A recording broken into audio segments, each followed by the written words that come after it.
Philippe. Donc, je vais vous faire une petite présentation de toute la ferme. Nous sommes sur 26 hectares en agriculture biologique, 6 hectares de bois. On a 30 arts de cerises, 1 hectare 20 de prunes, 1 hectare 20 de raisins, de table, 30 arts de pommes.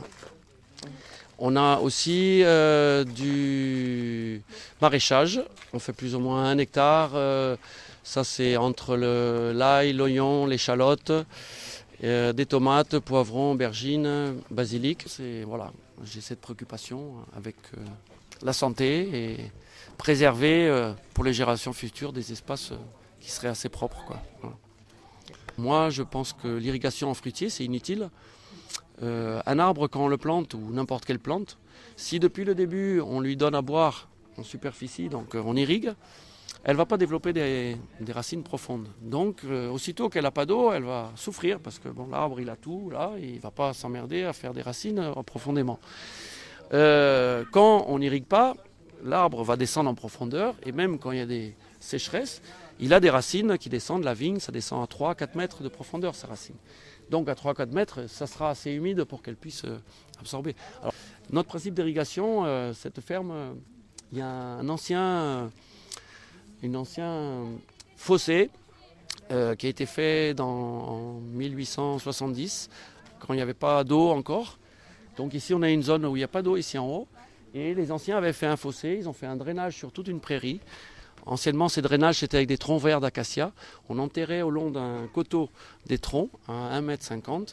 Et ces troncs, en fait, coupés verts d'acacia, jusqu'à aujourd'hui, ils sont toujours là. Et en fait, ils drainent l'eau à ce fossé. Et quand j'ai repris la ferme, j'ai redrainé le fossé qui était un peu couvert. Et ce fossé, on a de l'eau tout l'été. Mes voisins, même s'ils sont en conventionnel, mes voisins du haut et d'autres, on a une bonne relation.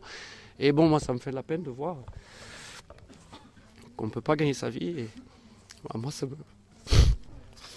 m'émotionne. Voilà. Parce que bon, je trouve que il y a des gens bosseurs, comme mes voisins, ils sont conventionnels, mais tu ne peux pas vivre, c'est dur.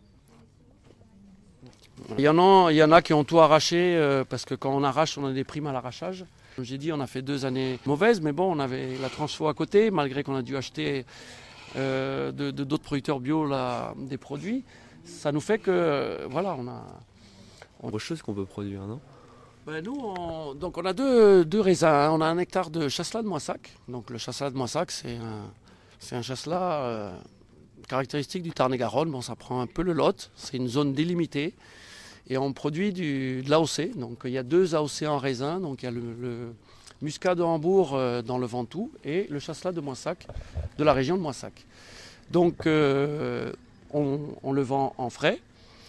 Et on a du muscat aussi, donc il n'est pas en AOC, mais voilà, c'est les 2 raisins. Donc tout part pour la consommation. Et une partie, on fait du jus. On fait des jus de raisin. Donc le week-end dernier, on a fait 2 tonnes de raisins en jus.